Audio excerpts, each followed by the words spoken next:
Hello everyone, welcome back to our channel the law hack. आज के इस lecture में हम जानने वाले हैं रूल्स ऑफ इंटरप्रिटेशन के बारे में। तो भैया रूल्स ऑफ इंटरप्रिटेशन क्या होता है?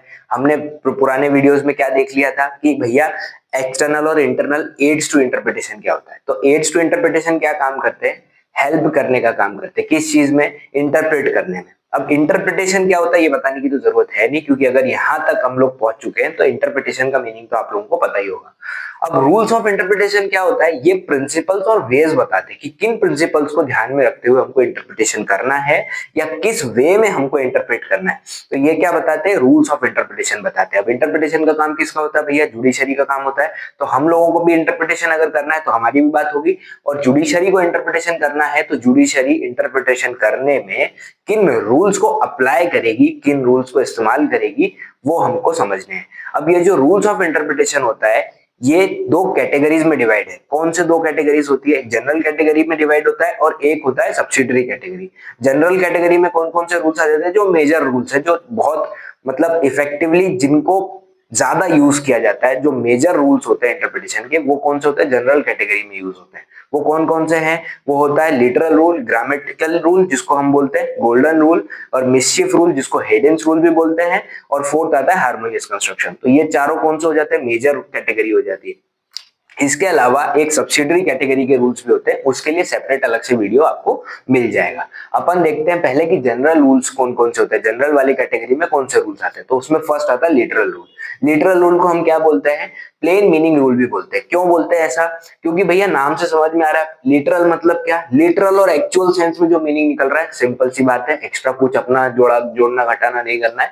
एक्चुअल जो मीनिंग है, जो लिटरली मीनिंग है, वही उसका मीनिंग होगा, उसी वे में उसको इंटरप्रेट किया जाएगा। तो इसको क्या बोलते हैं? प्लेन मीनिंग रूल भी बोलते हैं। प्लेन जो उसका मीनिंग है वही मीनिंग है, उसके अलावा और कुछ भी नहीं है।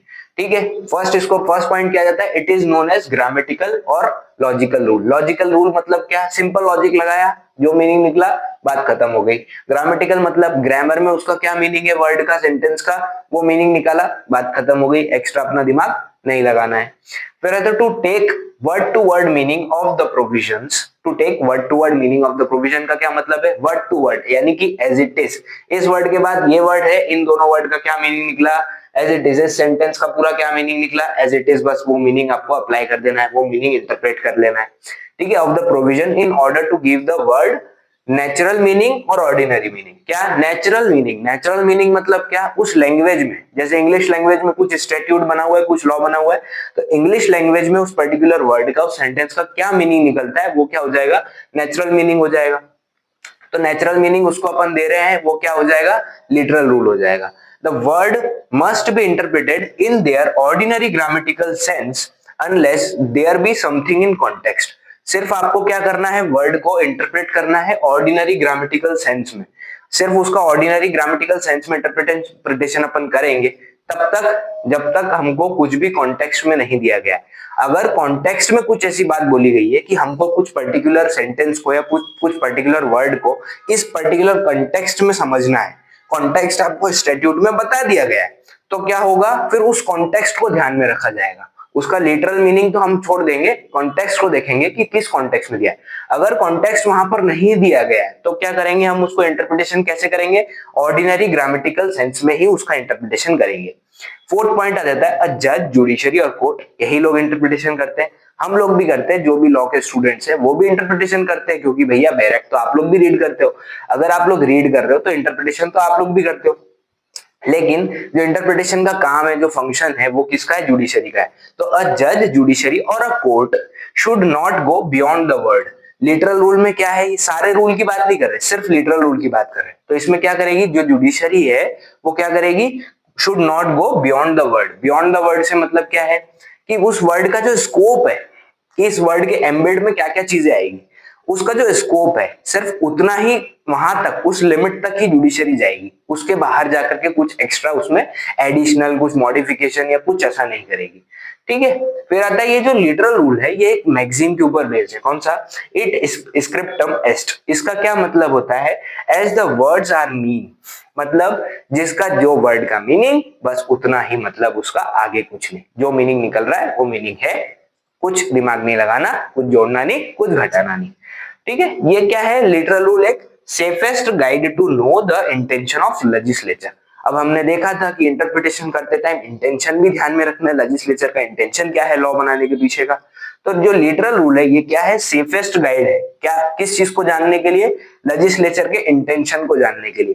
क्यों है सेफेस्ट गाइड, क्योंकि ये एक प्रिंसिपल के ऊपर बेस्ड है, legislature does not make any mistake. Literal rule क्या बोलता है, ये ध्यान में रखा जाएगा जुडिशरी के द्वारा कि लेजिस्लेचर कभी लॉ बनाते टाइम गलती नहीं करता, इसीलिए क्या है सेफेस्ट गाइड है। जैसा लेजिस्लेचर ने लॉ में लिख दिया, जैसा लेजिस्लेचर ने स्टैट्यूट में लिख दिया, जिस लैंग्वेज का यूज कर लिया, जुडिशरी ये मानेगी कि लेजिस्लेचर ने गलती नहीं की है, जो ऑर्डिनरी मीनिंग निकल रहा है वो मीनिंग उसका निकाल दो, बात खत्म करो। अब इसका एक केस भी है, इंपॉर्टेंट केस है, याद भी रहेगा क्योंकि नॉर्मल वेजिटेबल से रिलेटेड केस है और लैंडमार्क केस भी है भैया, मोतीपुर जमींदारी केस भी इसको बोलते हैं। पूरा केस है मोतीपुर जमींदारी कंपनी है एक वर्सेस स्टेट ऑफ बिहार का केस है। इसमें क्या बताया था, green vegetable is exempted from the sales tax under Bihar sales act 1947। Bihar का जो सेल्स टैक्स एक्ट है 1947 का, उसमें ग्रीन वेजिटेबल एग्जेम्प्टेड है। क्या भैया, ग्रीन वेजिटेबल जो है उस पे सेल्स टैक्स नहीं लगेगा। लेकिन इसमें क्वेश्चन क्या अराइज हुआ था, इस केस में क्या बताया गया कि whether sugar cane falls within the term green vegetable, क्या शुगर केन जो गन्ना है वो ग्रीन वेजिटेबल के अंदर आता है या नहीं आता, ये क्वेश्चन था इस केस में। तो क्या करा कोर्ट ने, वेजिटेबल वर्ड को इंटरप्रेट किया कि वेजिटेबल वर्ड का स्कोप कितना है, वेजिटेबल वर्ड का लिटरल मीनिंग क्या निकलेगा। तो उसमें क्या बताया था कि ऐसी सब्जियां जो घर में आप उगा सकते हो या आप उसको डोमेस्टिक पर्पस के लिए यूज कर रहे हो, खुद के घरेलू उपयोग के लिए यूज कर रहे हो, तो वो वेजिटेबल्स कौन सी हो जाती है, ग्रीन वेजिटेबल्स हो जाती है। लेकिन शुगर केन आप घर में उगा सकते हो क्या, नहीं ना। तो शुगर केन क्या है भैया, ग्रीन वेजिटेबल के उसमें स्कोप में नहीं आएगा, ग्रीन वेजिटेबल में शुगर केन इंक्लूड नहीं होगा। तो क्या होगा, शुगर केन के ऊपर टैक्स लगाया जाएगा। ये तो क्या हो गया हमारा लिटरल रूल ऑफ इंटरप्रिटेशन। अब अपन देखते हैं सेकेंड रूल, कौन सा, गोल्डन रूल। गोल्डन रूल क्यों बोलते हैं भैया इसको इसलिए गोल्डन रूल बोला जाता है। गोल्डन रूल समझ लो ऐसे कि जहां लिटरल रूल काम करना बंद कर देता है ना, वहां पर गोल्डन रूल अप्लाई होता है, वहां पर ये बंदा काम आता है। जहां लिटरल रूल काम करना बंद कर दिया, वहां पे अपन इसको लगा देते हैं, जुडिशरी गोल्डन रूल लगा के क्या कर देती है, इंटरप्रेट कर देती है। समझते हैं इसको फटाफट से, क्या है, if the literal rule results in an ambiguity or gives a bad meaning, the court should try to interpret it in another manner to avoid ambiguity. क्या भैया, लिटरल रूल काम करना बंद कर दिया, या फिर लिटरल रूल क्या कर रहा है, एम्बिगिटी लेके आ रहा है अपने साथ, या फिर बैड मीनिंग प्रोवाइड कर रहा है किसको, उस सेंटेंस को या प्रोविजन में कुछ भी वर्ड है जिसका इंटरप्रिटेशन कर रही है जुडिशरी, बैड मीनिंग प्रोवाइड कर रहा है या फिर अपने साथ एम्बिगिटी लेकर के आ रहा है। तो क्या करा जाएगा भैया, एम्बिगिटी को अवॉइड करने के लिए कोर्ट या जुडिशरी क्या करेगी, लिटरल रूल हटा के गोल्डन रूल लगाएगी। तो गोल्डन रूल का यूज कहां पर हो जाएगा, जहां लिटरल रूल क्या कर रहा है, एम्बिगिटी लेके आ रहा है या फिर उसको बैड मीनिंग दे रहा है वर्ड को। दूसरा क्या आ जाएगा इसका point, grammatical and ordinary sense of a word may be modified so as to avoid the ambiguity. अब ग्रामेटिकल और ऑर्डिनरी सेंस अपन ने कहा देखा था, लिटरल रूल में। तो ग्रामेटिकल और ऑर्डिनरी सेंस जो लिटरल रूल के थ्रू निकाला है या पता करा है, उस सेंस को क्या करेगी, उस वर्ड को मॉडिफाई कर देगी जुडिशरी अपने हिसाब से या कॉन्टेक्स्ट के हिसाब से, या ऐसा मॉडिफाई करेगी कि क्या हो जाए, एम्बिगिटी जो है वो हट जाए, अवॉइड हो जाए एम्बिगिटी, या फिर उसका जो बैड मीनिंग निकल रहा है वो गुड मीनिंग निकल जाए, यानी कि एक्चुअल मीनिंग उसका निकल जाए। तो उस वर्ड को क्या किया जाएगा, मॉडिफाई कर दिया जाएगा। ये कहाँ यूज होता है, गोल्डन रूल में यूज होता है, मॉडिफिकेशन किसी भी वर्ड का। लिटरल रूल में हमने देखा था as it is, word to word meaning निकाल लो, खत्म करो बात। यहाँ पर क्या है, एक्स्ट्रा अपना दिमाग लगाओ, अगर गड़बड़ आ रही है तो मॉडिफाई कर दो। फिर आता है, if variance between word and the intention of legislature the language में बी वेरिड और मॉडिफाई।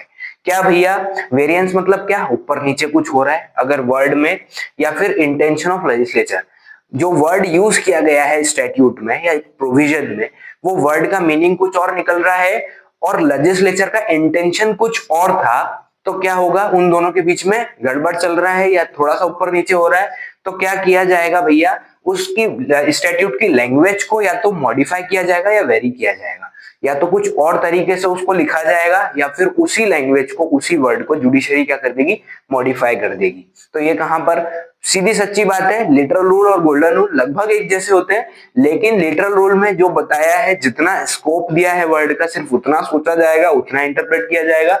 लेकिन गोल्डन रूल में क्या किया जाएगा, अपना एक्स्ट्रा दिमाग लगा के उसको मॉडिफाई कर दिया जाएगा वर्ड को। ठीक है, ये क्या है, एक अल्टरनेट है लिटरल रूल का। अगर लिटरल रूल काम नहीं कर रहा तो गोल्डन रूल लगा लो। तो ये क्या है, एक अल्टरनेट है। और प्राइमरी एम क्या होता है इसका, गोल्डन रूल का प्राइमरी एम क्या होता है, अवॉइड करना ऐसे इंटरप्रिटेशन जो कि किस चीज को लीड कर रहे हैं, एब्सर्ड को या फिर रिपग्नेंट रिजल्ट को। रिजल्ट की यहाँ पे बात की गई है, क्या भैया रिजल्ट, क्या कंस्ट्रक्शन, जो हमने देखा था कंक्लूजन क्या निकलता है, अगर लॉ को अप्लाई कर रहे हैं तो उसका कंक्लूजन क्या निकलेगा।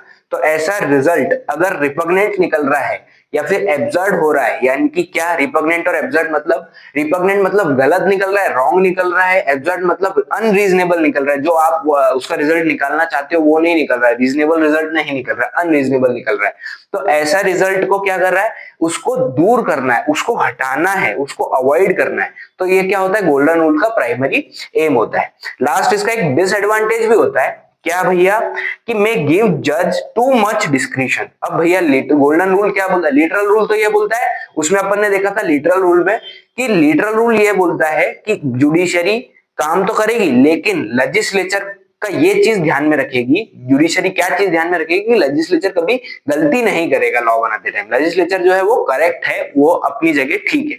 लेकिन यहाँ पर गोल्डन रूल क्या बोलता है कि अगर जुडिशरी को लगता है कि उस वर्ड को मॉडिफाई करना है तो जुडिशरी उस वर्ड को मॉडिफाई कर सकती है। तो ये क्या कर रहा है, ये एक डिसएडवांटेज है गोल्डन रूल का कि जुडिशरी को टू मच पावर दे दे रहा है डिस्क्रिशन की, कि भैया जुडिशरी अपने हिसाब से इंटरप्रिटेशन कर सकती है। लिटरल रूल में क्या था, गोल्डन रूल और लिटरल रूल में दो ही डिफरेंस, मेजर डिफरेंस दो यही होते हैं।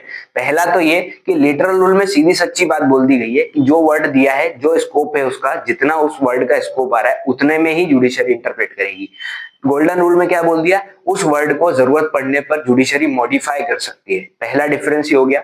दूसरा डिफरेंस क्या आ गया, लिटरल रूल में ये बोला गया था कि लेजिस्लेचर का जो भी लॉ बनाया गया है वो सही है, जुडिशरी क्या मानेगी कि लेजिस्लेचर जो है वो मिस्टेक नहीं कर रहा है, वो गलती नहीं कर रहा है।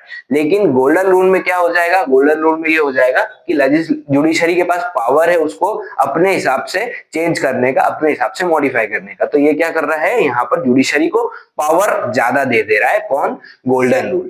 हमने इस लेक्चर में क्या देखा, लिटरल रूल देखा, गोल्डन रूल देखा। इसी के लेक्चर के पार्ट 2 में हम लोग देखेंगे मिसचीफ रूल और हार्मोनियस कंस्ट्रक्शन। तो ये वाला पार्ट भी देखिए, नेक्स्ट पार्ट भी देखिए, आपको इंटरप्रिटेशन के जनरल रूल समझ में आ जाएंगे। ऐसे नॉलेजेबल वीडियोस के लिए लॉ हैक के साथ बने रहिए और चैनल को सब्सक्राइब करना भूलना मत।